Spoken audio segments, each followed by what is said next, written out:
Welcome back sugar champions. आज की ये वीडियो बहुत इंपॉर्टेंट है क्योंकि इस वीडियो में मैं आप लोगों से डायबिटीज रिमिशन के बारे में डिस्कस करने वाला हूँ। डायबिटीज रिमिशन क्या होता है कि आप अपनी शुगर से जान छुड़ा लेते हैं, आपको दवाइयों की ज़रूरत नहीं रहती। अगर आप कुछ ऐसी चीज़ें हैं जो अपनी ज़िंदगी में ले आते हैं तो ये सिर्फ टाइप 2 डायबिटीज़ के लिए, जो इंसुलिन रेजिस्टेंस की वजह से होती है और चर्बी जिस्म के ऊपर ज़्यादा हो जाती है, लबलबे के ऊपर और पैंक्रियाज और जिगर के ऊपर ज़्यादा हो जाती है, उसकी वजह से जो डायबिटीज़ शुगर होती है उसे टाइप 2 डायबिटीज़ कहते हैं। और उसके लिए रिमिशन पॉसिबल है, मतलब आप उससे जान छुड़ा सकते हैं, जिसको डायबिटीज़ रिवर्सल या डायबिटीज़ रिमिशन कहते हैं।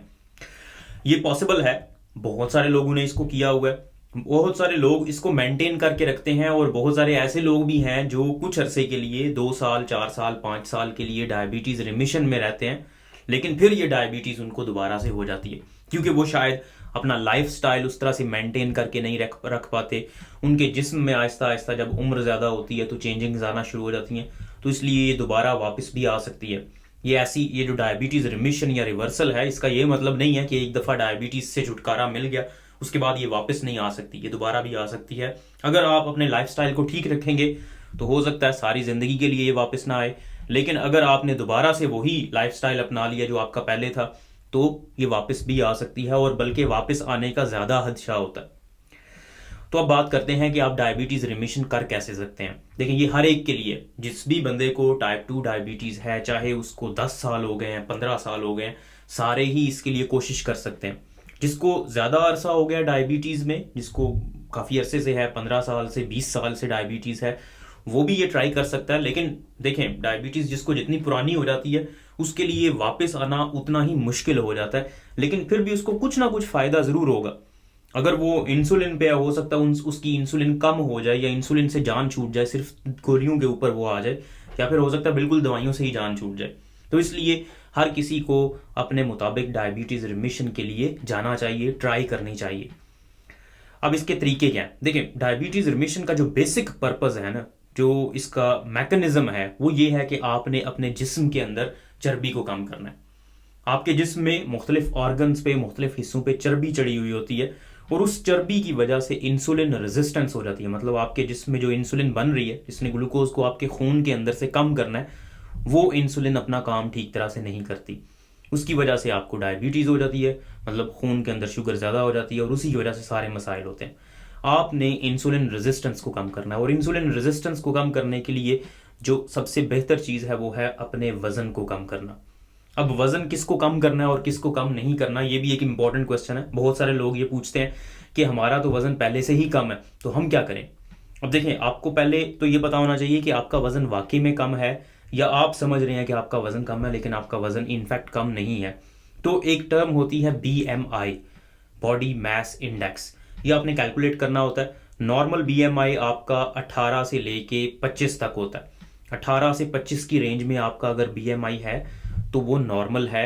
मतलब इवन अगर आपका 25 है तो आप उससे कम करके 20-22 तक भी लेकर आ सकते हैं, और वो हेल्थी वेट होगा, आपका ज़बरदस्त वज़न होगा, मतलब आप अपना वज़न कम कर सकते हैं। लेकिन अगर आपका वज़न 18 से या 19-18 उससे कम आ रहा है, इसका मतलब आपको हो सकता है वज़न आपका कम हो और आपको वज़न कम करने की बजाय वज़न गेन करने की ज़रूरत है। उस पर मैंने एक वीडियो बनाई हुई है कि आप अपना वज़न हेल्थी तरीके से कैसे ज़्यादा कर सकते हैं। ये लिंक आपको शायद ऊपर नज़र आ रहा हो।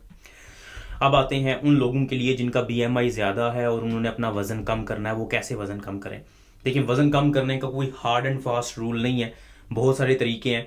आप इंटरमिटेंट फास्टिंग कर सकते हैं। इंटरमिटेंट फास्टिंग का मतलब ये है कि आप अपने टाइम चूज़ कर लें 24 घंटे में। फॉर एग्जांपल, आपने चूज़ किया कि मैं 16 घंटे कुछ नहीं खाऊंगा। पानी पी सकते हैं आप, लेकिन बाकी चीज़ें नहीं। चाय कॉफ़ी वगैरह पी सकते हैं शुगर के बगैर और मिल्क के बगैर, बाकी चीज़ें नहीं। आप मतलब खाना नहीं खाएंगे तो वो फास्टिंग हो जाती है, मतलब आप कुछ भी नहीं खा रहे।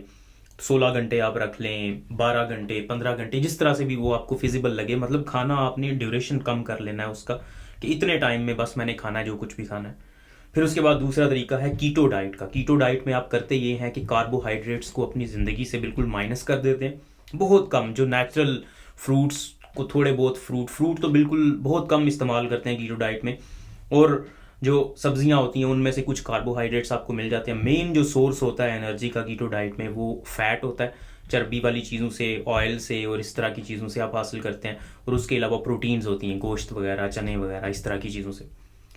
तो ये है कीटो डाइट। उसके बाद लो कैलोरी डाइट है। उसका मतलब ये है कि आप जो मर्ज़ी खाएं लेकिन कैलोरीज आपकी जो है वो कम होनी चाहिए। मतलब टोटल जो बॉडी की रिक्वायरमेंट है वो on average 2000 kilo calories per day होती है। तो आप इतनी चीज़ें खाएं एक दिन के अंदर कि आपकी टोटल कैलोरीज उनकी 2000 की बजाय 1200, 1000, 1600 तक मैक्सिमम बने। ये लो कैलोरी है। और इसके अलावा एक वेरी लो कैलोरी डाइट भी होती है, उसमें लोग 800 किलो कैलोरीज तक बस लेते हैं पूरे दिन में, और उससे भी उनका वजन कम होता है। लेकिन प्रॉब्लम क्या है यहाँ पे, देखें, चाहे आप कीटो डाइट कर रहे हो, इंटरमीडिएंट फास्टिंग कर रहे हो, या वेरी लो कैलोरी डाइट कर रहे हो, आप ये तीनों चीज़ें बड़े लंबे अरसे के लिए मेंटेन करके रखना बड़ा मुश्किल हो जाता है आपके लिए। तो फिर होता ऐसे है कि लोग शुरू करते हैं, 1-2 महीने में रिजल्ट्स आते हैं, डायबिटीज़ रिमिशन में भी चले जाते हैं, लेकिन फिर क्योंकि ये लाइफ लॉन्ग के लिए तो नहीं आप कर सकते, फिर वो जो जब दोबारा से अपनी खुराक के अंदर वो चीज़ें इंट्रोड्यूस करते हैं, कार्बोहाइड्रेट्स वगैरह, दोबारा से उनको डायबिटीज़ हो जाती है। इसलिए ऐसा रास्ता चूज़ करें कि आप अपनी सारी ज़िंदगी के लिए उसको फॉलो कर सकें। और वो क्या रास्ता है, कार्बोहाइड्रेट्स कम होने चाहिए आपकी खुराक के अंदर। कार्बोहाइड्रेट्स क्या होते हैं, ये जितने भी फ्रूट्स हो गए, वेजिटेबल्स हो गए, शुगरी ड्रिंक्स होते हैं, बेकरी प्रोडक्ट्स, ये सारी चीज़ें, इनके अंदर कार्बोहाइड्रेट्स होते हैं। तो इन चीज़ों को आपने कम से कम इस्तेमाल करना है। हाँ, जो नेचुरल कार्बोहाइड्रेट्स हैं वो आप इस्तेमाल करें, लेकिन जो आर्टिफिशियल कार्बोहाइड्रेट्स हैं या रिफाइंड कार्बोहाइड्रेट्स हैं, जैसे बेकरी की प्रोडक्ट्स हो गई, चीनी हो गई, इन चीज़ों को आपने अपनी खुराक के अंदर बिल्कुल भी शामिल नहीं करना। उसके बाद प्रोटीन्स का इस्तेमाल थोड़ा ज़्यादा कर दें, फैट्स का इस्तेमाल मॉडरेट अमाउंट में करें। तो ये अगर आप काम करेंगे तो मतलब अपनी कैलोरीज भी कम करें, वर्जिश भी करें साथ साथ, और साथ में आप अपनी मतलब खुराक को, कार्बोहाइड्रेट्स को कम कर दें। तो इससे आपका जो वज़न कम होगा वो लाइफ लॉन्ग हो सकता है, मतलब आप सारी ज़िंदगी उसको लेकर चल सकते हैं। और अगर आपका वज़न कम हो जाए, एक रिसर्च के मुताबिक अगर आप 12 से 15 किलो वज़न कम कर लेते हैं तो आपकी डायबिटीज़ ख़त्म हो सकती है, आप रिमिशन में जा सकते हैं। तो ये इतना मुश्किल काम नहीं है, इतना आसान भी नहीं है, लेकिन मुश्किल भी नहीं है। आप अगर ट्राई करना चाहें तो कर सकते हैं। एक और चीज़ है गट फ्लोरा, मतलब आपके पेट के अंदर कुछ जरासीम होते हैं जिनको माइक्रो ऑर्गेनिजम्स या गट माइक्रोबायोम कहते हैं। वो माइक्रो ऑर्गेनिजम्स नज़र नहीं आते, लाखों करोड़ों की तादाद में आपके गट के अंदर मौजूद होते हैं। अब वो बहुत इंपॉर्टेंट रोल प्ले करते हैं आपकी हर तरह की हेल्थ में, आपकी मेंटल हेल्थ, ठीक है, नफ्सियाती हेल्थ में भी उनका एक बड़ा इंपॉर्टेंट रोल है। इसके अलावा आपकी शुगर की मैनेजमेंट में भी बहुत इंपॉर्टेंट रोल रखते हैं वो माइक्रो ऑर्गेनिजम्स। और वो माइक्रो ऑर्गेनिजम्स आप कैसे सेहतमंद कर सकते हैं ताकि वो आपके फ़ायदे के लिए काम करें। जितने ज़्यादा फाइबर्स आप इस्तेमाल करेंगे, अब फाइबर्स क्या होते हैं, जितनी भी चीज़ें ये जो नेचुरल प्रोडक्ट्स होती हैं, जिस तरह सब्जियां हो गई, फ्रूट्स हो गए, तो इनके अंदर फाइबर्स होते हैं। वो फाइबर्स जज़ब नहीं होते, हज़म नहीं होते, लेकिन वो आंतों के अंदर से गुजर के आगे चले जाते हैं।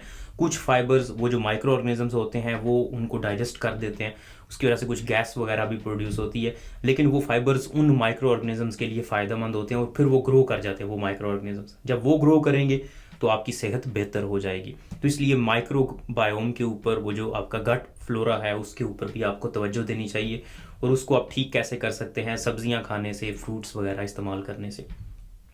उम्मीद है आपको ये वीडियो पसंद आई होगी। इस वीडियो को लाइक करें, इस चैनल को सब्सक्राइब करें ताकि इस तरह की मजीद इन्फॉर्मेटिव वीडियोस हम आप तक पहुंचाते रहें। शुक्रिया।